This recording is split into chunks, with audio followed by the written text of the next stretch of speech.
اللہ الرحمن الرحیم۔ عید سعید فطر کی برکت مناسبت پر تمام عالم اسلام کی خدمت میں بھاری دل کے ساتھ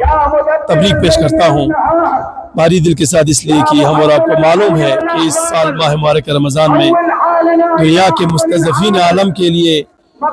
کی آواز بن کر جو ایک عمر رسیدہ شخصیت استقبال جہانی کے ساتھ آنکھوں میں آنکھیں ڈال کر جو استقبال جہانی کو للکارتے ہوئے مثلی لا یبایو مثلا کا امام حسین علیہ السلام کے شعار کو بلند کرتے ہوئے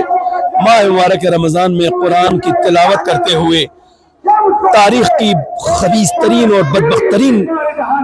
لوگوں کے ہاتھوں جام شہادت نوش فرما گئے۔ تو اس لیے اس سال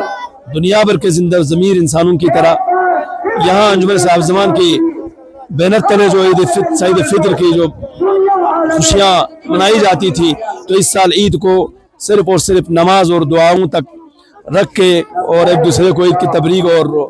دعائیاں دینے کے علاوہ باقی خوشیاں، نئے نئے کپڑے پہننا، گھروں میں نئے نئے پکوان بننا، ان ساری چیزوں کو اس سال یعنی مؤخر کیا ہے۔ اس سال ان چیزوں کو یعنی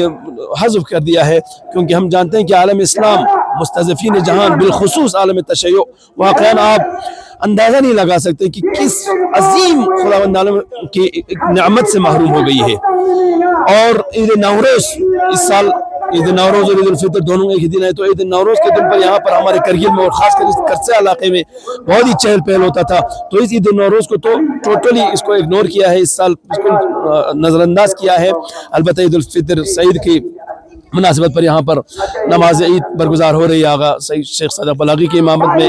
اور تیسرو مرکز پر بھی وہاں پر بھی نماز عید برپا ہو رہی ہے۔ تو انشاءاللہ استقبال جہانی نے جو جنایت کار کیا ہے، جس عظیم شخصیت کو، جس دنیا بھر کے مستضعفین عالم کی آواز بنتے ہوئے آواز بلند کرنے والے اس شخصیت کو جو انہوں نے شہید کیا ہے، ان کا خون ہمیں یقین ہے، مستحکم یقین ہے کہ کبھی رہے گا نہیں جائے گا۔ اور یہ خون آپ دیکھتے جائیے،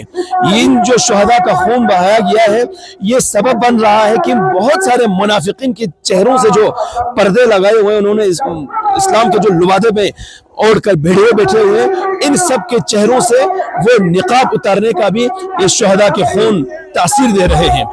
اور ہم اور آپ جانتے ہیں کہ علی لاریجانی صاحب نے جو آخری وقت پر تمام اسلامی ممالک کو خطاب کرتے ہوئے جو خط لکھا ہے، واقعاً تاریخ ہمیشہ اس